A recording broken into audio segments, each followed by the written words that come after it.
Hi, it's Divine Harmony. I just wanted to make a little video update for my YouTube channel. I just restarted it. If you didn't see my first video that I've done in a while, it's about a 30-minute video talking about the mundane forecast for 2020, and you can check it through my YouTube channel. But I wanted to give a little update because we have really powerful astrology happening right now. A lot of people know about the Saturn-Pluto conjunction that just occurred on January 12th, starting a brand new 33-year cycle. In its highest expression, Saturn is mastery and hard work and commitment, and Pluto is transformation and shadow work and evolution. But the shadow of these two is also dogma, power, rigidity, control, manipulation, intensity, the powers that be trying to hold on to things and not, share the wealth, share the power, or allow things to shift and change and transform, which is essentially what we're in the midst of. We're in the midst of a radical evolutionary process on our planet. And one piece that a lot of astrologers are not talking about is Eris. Eris is the goddess of discord and chaos, and she sounds horrible, but she's not. She has a light side and she has a shadow side, just like everything does.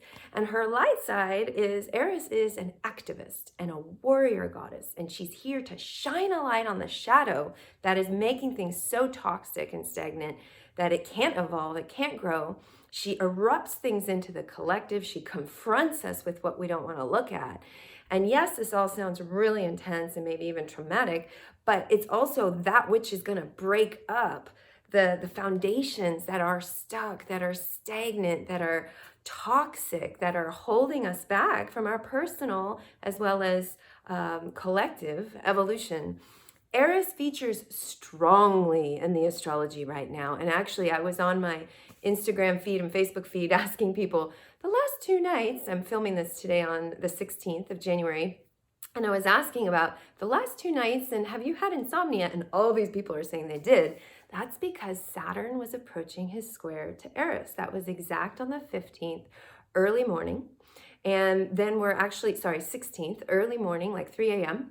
And then we're going to have Pluto square Eris, and that's honestly the bigger one. I feel the Pluto Eris square is one of the biggest transits of 2020, but because she's a new body, she was just discovered in 2005, she hasn't been integrated by everyone, which makes sense. You need to study her, you need to see how she works. But we live in the age of information, and we've got computers, to cast charts and to track data. It's not how it used to be, where it took us a while to watch things. We're like in the information age, and so it's a completely different experience. And there's a lot of people that are starting to tune into her. She is hugely important. The Pluto Eris square, the first of 5, is January 26th. And then we'll have 3 in 2020, and we'll have 2 more in 2021. And this has been approaching, so we've been feeling it build, but it's exact for the first time this month.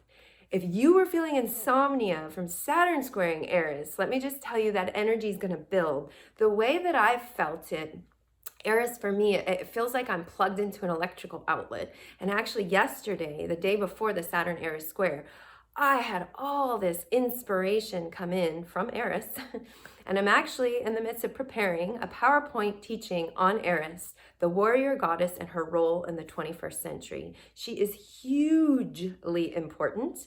She is the archetypal energy guiding us into this century and the next 80 years of the century that we're in.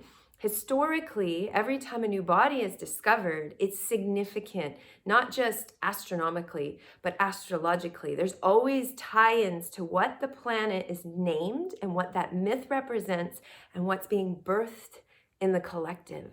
And so I'm giving a free masterclass on Eris. I think she's so important that everybody needs to know about her. And I'm really excited about it. And I'm gonna include the link in the bio of this video. You can sign up for it, it's free. It's Saturday the 25th.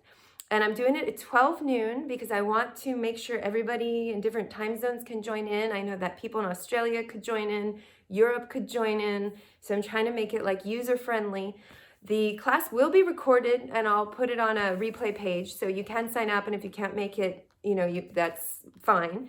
But being live will be great. I'm going to offer a bonus meditation And I'm also going to, for those who are live, and I'm also going to have a Q&A. And I'll only be able to take the questions if you're there live to ask them. So I hope you will come. She is amazing. She has such an amazing positive side that is so important for us to be aware of, but she also has her shadow, and that's equally important for us to be aware of. And we're seeing her operate now. And I'll be talking about all of this and showing you different things going on in the collective that are tied into Eris. I'll be sharing some Eris women with you, women who have strong Eris in their chart. I'm super excited. Like the downloads were coming in and the inspiration yesterday, I kind of felt like I was buzzing. I saw a few friends and they're like, wow, you've got a lot of energy. I was like, yes, I do. I've got a lot coming in right now. And so I'm really excited. I'm actually really excited about this masterclass. So I hope you'll join and just pay attention to what's being revealed and disrupted and unearthed. Eris and Pluto, they're the two farthest bodies out in our solar system. And they're in the far reaches of, space and darkness. And they're out there illuminating what's in the shadow. This is an amazing time for shadow work. I know I've been saying that. Obviously, I'm really into shadow work. So there's, obviously I'm partial to it. And the astrology is ripe for this level of work, turning towards all our stuff instead of projecting it out, being in denial, avoiding it, sweeping it under the carpet, because the shadow we don't know and we don't own can run us and can actually trip us up. But the shadow we turn towards, we work with, becomes a whole other level of, operating. It becomes an ally. It becomes empowerment. It becomes information that helps us get more centered into our adult self, so that we're not like, kind of just slipping into these patterns and these triggers and the reactionary ways of doing and being. But we're actually able to catch ourselves when we do that, and we understand what's underneath it, what the motives are, what the wounding is, so that we can choose differently. This is so important personally, also collectively, politically, in the world around us. I mean, just look around. So this work, I really believe, is the work that's going to heal and transform the world. And Eris helps. So we'll be learning about her mythologically, astrologically, why she's tied to shadow work. We'll be learning about the solar feminine and the dark feminine and the dark solar feminine. So come join. We'll have lots of fun, and it's the day before the first Pluto Eris square. Gonna be a good one. See you there.